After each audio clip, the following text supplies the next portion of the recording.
ازيكم عاملين ايه؟ معاكم محمد شعراوي على قناة محمد شعراوي. عاملين ايه؟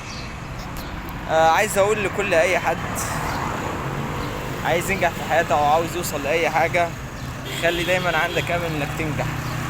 متخليش حاجة توقفك، دايما باستمرار اشتغل على نفسك عشان تقدر توصل. طول ما انت بتشتغل باستمرار طول ما انت هتنجح، طول ما انت عندك الامكانية انت تنجح. لكن طول ما انت واقف في مكانك صدقني مش هتنجح في اي حاجة. دي من ضمن الحاجات اللي انا عايز اقولها.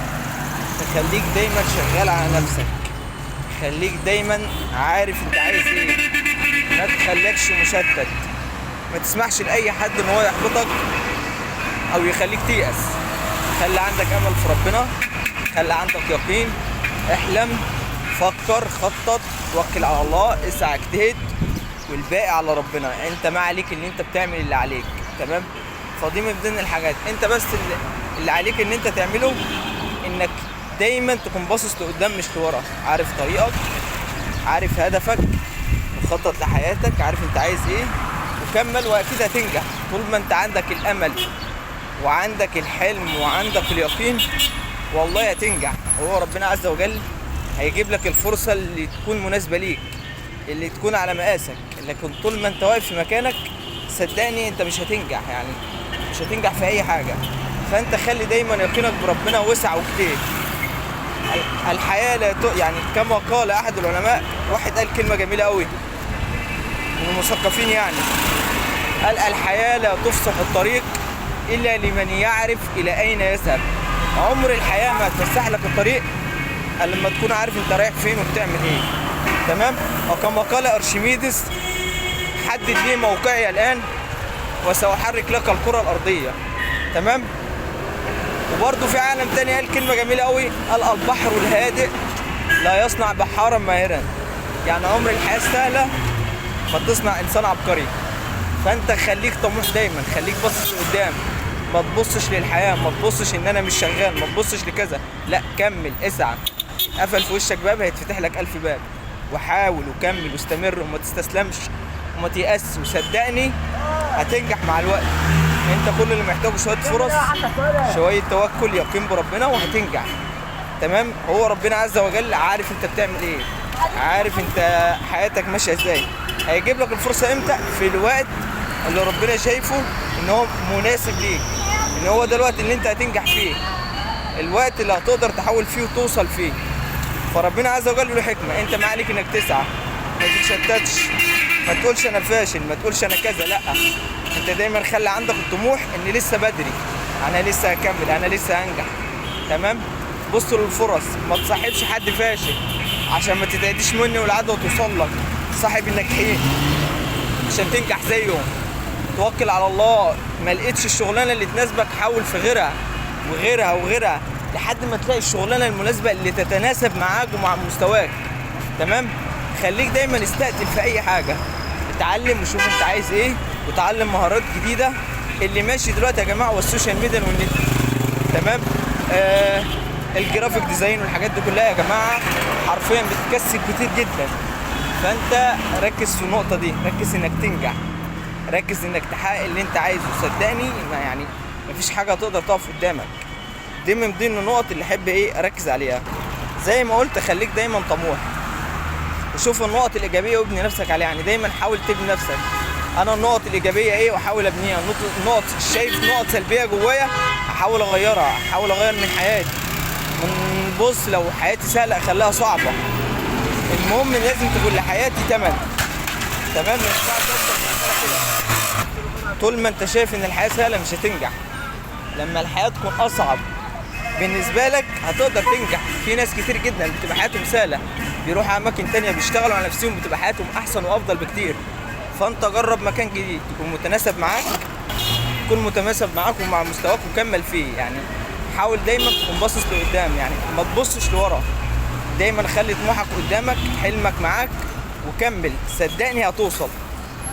خليك دايما باصص لنص الكوبايه التانية الفاضيه، ما تبصش للمليانه، لا بص ان انت تملى اكتر، معلومات اكتر، تشتغل على نفسك، تقرا كتب كتير، تتعلم لغه جديده، تشتغل، تعمل لك قناه على اليوتيوب، تحاول تظبط من نفسك، من شغلك، من حياتك. تشوف الحياه عايزه ايه وتحاول تطور من نفسك. ما تقفش على حاجه معينه، ما تقولش الظروف، ما تقولش البلد، ما تقولش كذا، لا ركز على نفسك. شوف انت نقطك ايه، ما تركزش على غيرك. دايما حاول تبني نفسك بنفسك وتشوف النقط السلبيه وتحاول تعدلها. ما تقعدش تعيب في الناس، ما تقعدش تتكلم في الناس وانت كلك عيوب، لا جرب انت فيك ايه غلط ما اعملوش، في ايه صح واكمل فيه واحاول احسنه اكتر واكتر.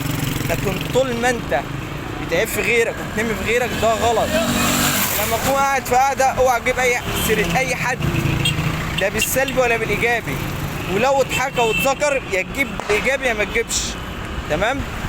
دي من ضمن الحاجات. فخليك واثق بنفسك، خلي عندك يقين، خلي عندك هدف وحلم وصدقني هتوصل. انا راجل ما بقفش، انا راجل بسعى، انا راجل بجتهد. ربما لم اوفق بعد بس ربنا هيوفقني بعدين وما زال بيوفقني وبنجح في حاجات، وربنا بيوصلني لحاجات انا ما كنتش اعرف اوصل لها. فربنا بيحط قدامك ناس واسباب عشان تقدر توصل. انت ما عليك انك تسعى تجتهد. طول ما انت معاك ربنا وماشي بما يرضي الله صدقني هتنجح، هتوصل للي انت عايزه. فانت خلي عندك دايما اليقين ان انا لسه هنجح، ان انا لسه هوصل، ان مش دي النهايه، لا انا لسه هنجح ولسه هعمل ولسه ولسه ولسه.